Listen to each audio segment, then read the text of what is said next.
Hello everyone! Exciting news for Battlegrounds today! The return of buddies has just been announced. Buddies will come back to Battlegrounds in the patch 25.6. We will most likely get this update before the end of the month. What are buddies? For those of you who didn't play the game a year ago, buddies is a new game mechanic, kinda like quests, but with a different twist. So here is an example of a buddy. The buddies are customized for each different hero. This one is for Murloc Holmes, and it's called Whatpin, and basically after you guess correctly with your hero power, you get a plain copy of the minion. So as you can see, these are very particular cards that have specific effects that usually synergizes with your hero power. There are also going to be a lot of changes to buddies, and let's dive into it. The buddy meter will be going away, and there will be a buddy button in its place that you can press to get your buddy immediately. The initial cost to get your buddy will be based on your buddy tavern tier. Buddies are having their tavern tiers reworked. Now there can be buddies of tavern tiers for 1 to 6. So how does this new system work? The cost to buy a tavern tier 1 buddy will start at 11 gold. So that's an hefty price, because before you will just get it for free.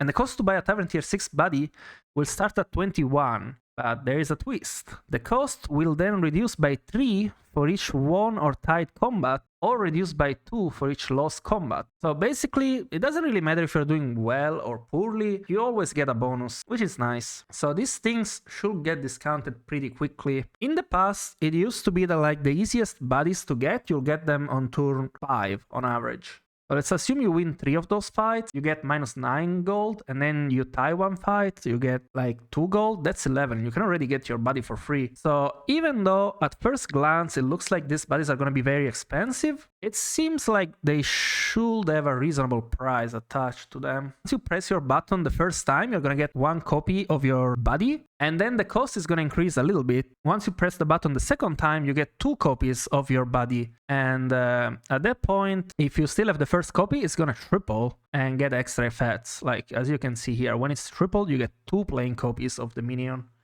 So they're showing how the new system works, and I have a close look at that.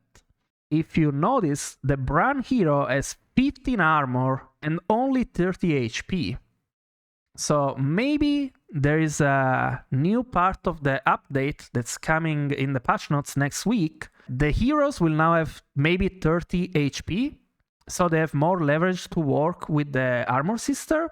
That seems really good, because it really feels sometimes like some heroes could have less than 40 HP and most likely be okay. I'm curious how this is going to turn out, and if it's just a tease or if they're actually going to implement this change. Anyway, this is just speculation. Let's go back to the buddies. Let's look at all the new buddies which have been revealed on the Hearthstone Twitter page. Basically, the buddy system was implemented like a year ago, and ever since buddies got removed, new heroes came into the game.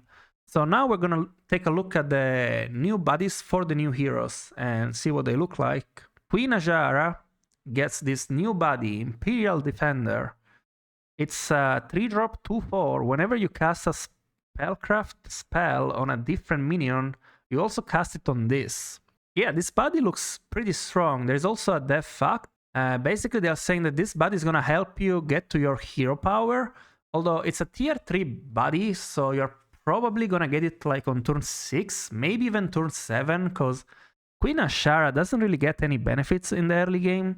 It's gonna be tough for her to win fights and get this buddy out really fast. And they also highlight the synergies with Eventide Brute, Crit the Wrangler, and Tide Mistress Atisha. For just one spell, you get a double cast, which means that if you cast one spell, the Brute is gonna get +2/+2, the Wrangler is gonna buff the target, and then it's also gonna buff on the Imperial Defender. And the Atisha, most importantly, is also gonna proc twice. So if you get one Atisha with this buddy, it's basically like having 2 Atishas every spell cast.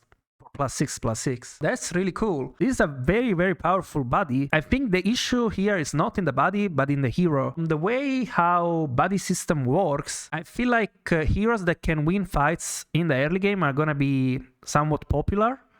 And if that's gonna be the case, a hero that doesn't have any benefit in the early game, like you literally don't have a hero power in the early game, you're not gonna win fights and you're not gonna get your buddy as fast as you might want.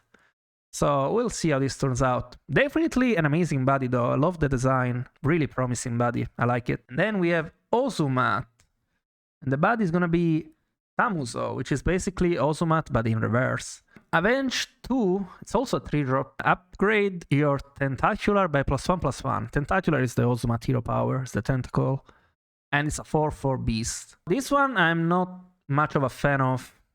Like, sure, you can play Avenge with Ozumat, and you always have a taunt because you have the tentacle. With Ozumat, what you want to do is you want to try to play like elementals or pirates or murlocs, some tribe that relies on cycling stuff, so that you can hang on the tentacle for the mid game to keep you alive until you eventually get to your full comp, and then you don't care about the tentacle anymore. So this buddies basically just pulls you in the complete opposite direction and makes you want to play more for Avenge. I don't like this type of design.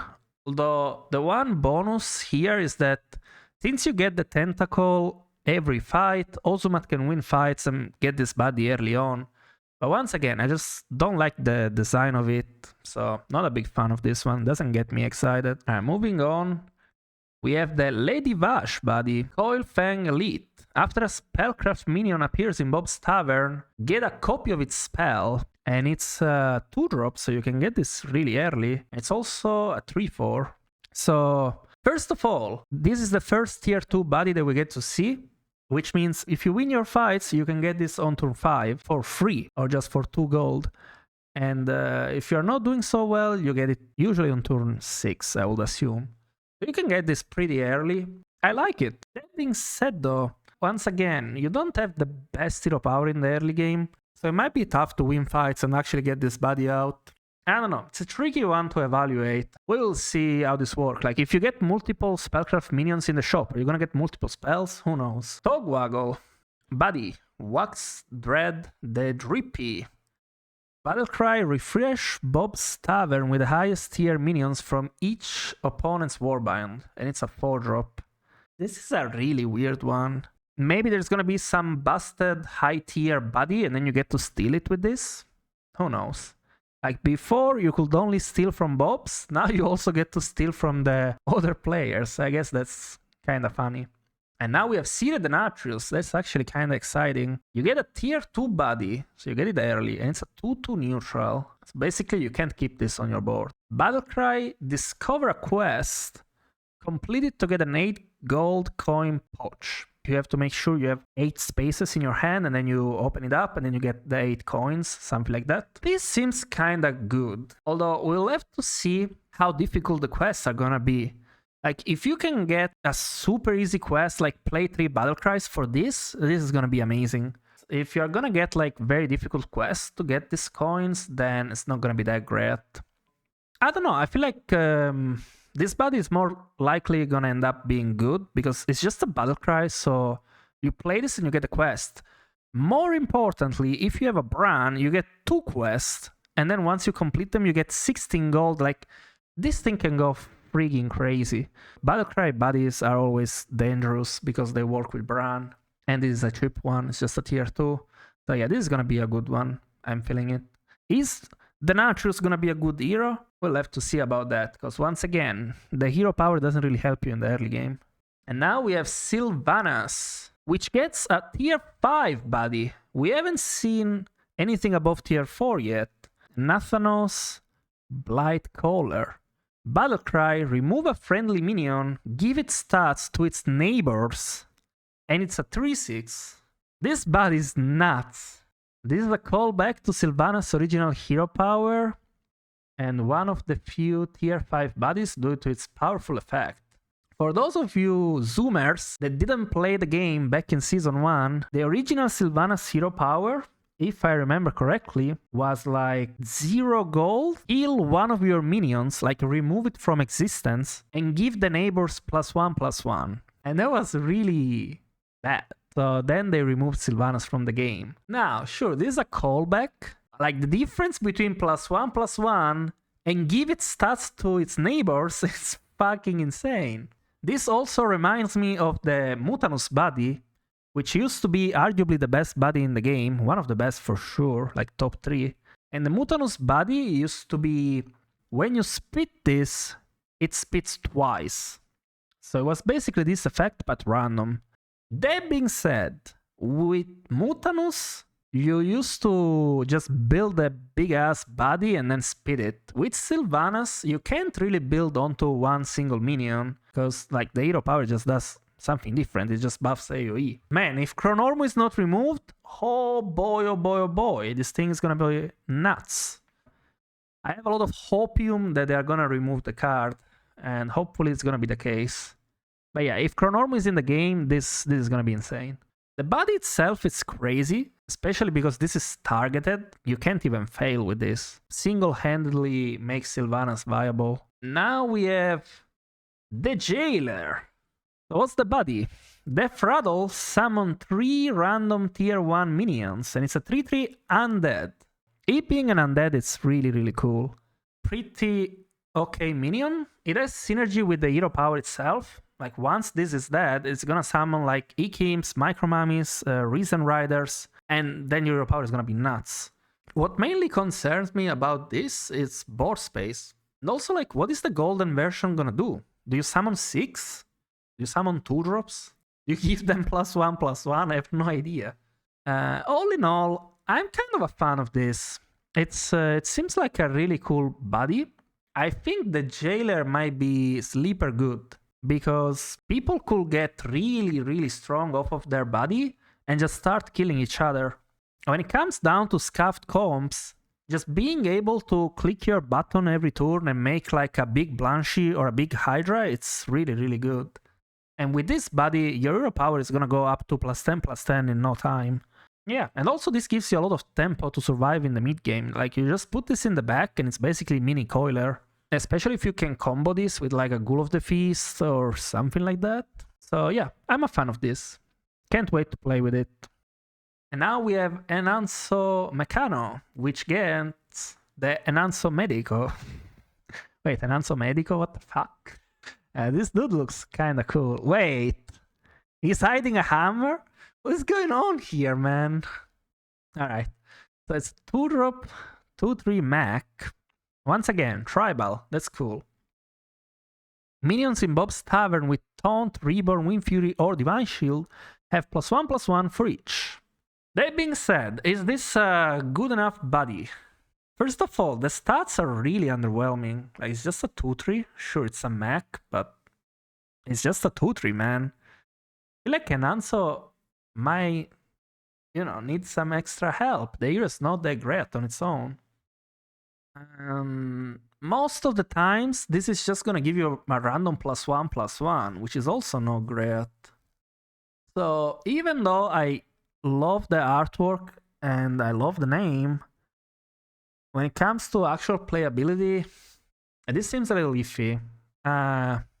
Might need some buffs and some tweaking. But it's interesting design, that's for sure. Now Putri's side gets the Fester Gut. Man, this artwork. Death Rattle, summon a random undead creation, and it's a 5/2 undead. Higher attack than health on a minion with this effect, it's already good. Because you want this to die, you want to get the creation. It's a 4-drop, so it's gonna take a while to get this, and Putricide is already a slow hero. I don't think this is that great. I feel like Putricide is gonna struggle in the body meta. Now we have Theron Gottfried, Shadowy Construct. It's a 3-drop. After a friendly minion dies, give its neighbors +1/+1. It's a 3/4. Damn, it's kind of a cool artwork, actually. So what's the death fact? This is a throwback for Kiraji Harbinger enjoyers. That makes you consider the positioning of Theron's hero power. Okay, so this is an undead itself. What's the synergy here, though? This looks more like a mid-game copium tool. Kiraji Harbinger used to be very strong when it came out. It used to be a 5/5 4-drop. After a friendly taunt dies, give the neighbors +2/+2, if I remember correctly. For this one, it doesn't have to be a taunt. It can be anything, which is nice. But it gives only +1/+1. Although I assume once you make this golden, it gives +2/+2. Because first of all, for those of you who didn't play during the Kiraji era, If you want to build a comp around this, you need to have a good Divine Shield in front so that you always have something on the left that you want to buff. Best one, it's usually Deflecto. You're probably going to play some Gas Coilers and stuff like that. And then you also want to have something reasonable in the back so that you also buff something strong later on. My issue is that Kiraji was a while back, man. Like, just to give you an idea, back when Kiraji was a thing, like the best scaling in the game was Agam. Nowadays, you don't even see Agam. This one is interesting. It seems a little bit underwhelming to me. Maybe they should make it 2-drop. And that's it. New bodies, I will say the one that looks the strongest of them all, it's the Sylvanas body. That's it. Let me know what you think about it, and see you all in the next one.